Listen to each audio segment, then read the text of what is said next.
continuation of the same question. 1.48 grams of copper metal were deposited when a current was passed through aqueous copper sulfate for 2 hours 30 minutes. During purification of copper in electrolysis, determine the amount of current used. So the first step is to write an equation for discharge of copper 2 ions. Okay, which will be like this. That is copper 2 ions. You show the discharge of copper 2 ions using 2 moles of electrons. So from this one, it is already evident that 1 mole of copper is actually produced by 2 moles of electrons. So we say if, when we can show the mole ratio first, the mole ratio is 2 to 1. Okay, so you come and show here mole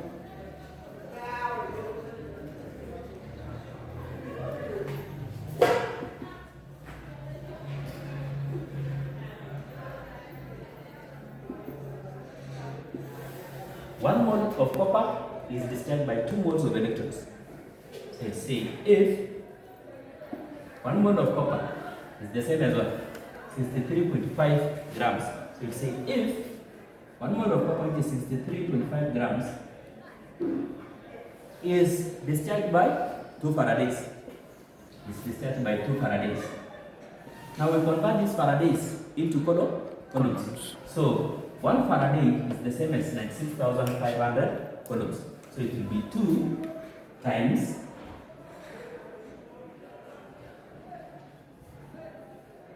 96,500 coulombs. That is now giving us the what? The quantity of electricity. Not the current, but the quantity of electricity, which is the same as Q. So, therefore, what about how many? 1.48 grams. What about these grams here?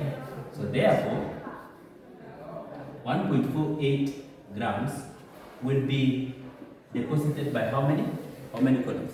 Which is going to be, we do cross multiplication, this times this divided by this. It's going to be 1.48 times 2 times 96,500.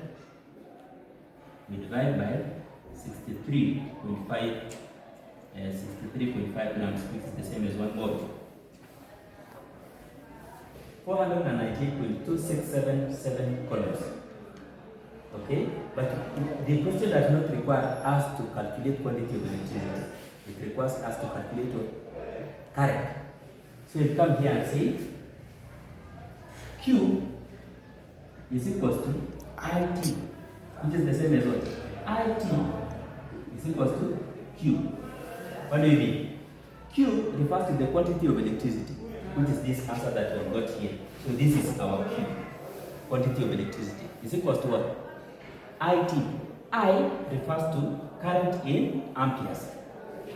T is supposed to be time in seconds. So I, what will be our I now? Let us make I the circle of the formula. Divide by T, divide by T. So these and these will go. So I is equals to Q divided by T. And then we remember that T is supposed to be time in seconds. And our time is in what? 2 hours, 30 minutes. So we must convert 2 hours to minutes first, which is 2 times 60, okay, which is 120. We add 30, that is going to be 150 minutes. Then we convert the 150 minutes into seconds. So I is equal to Q. What is Q?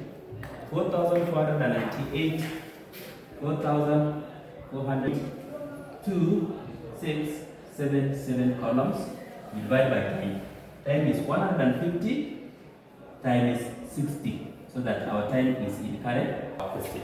We meet in our next video.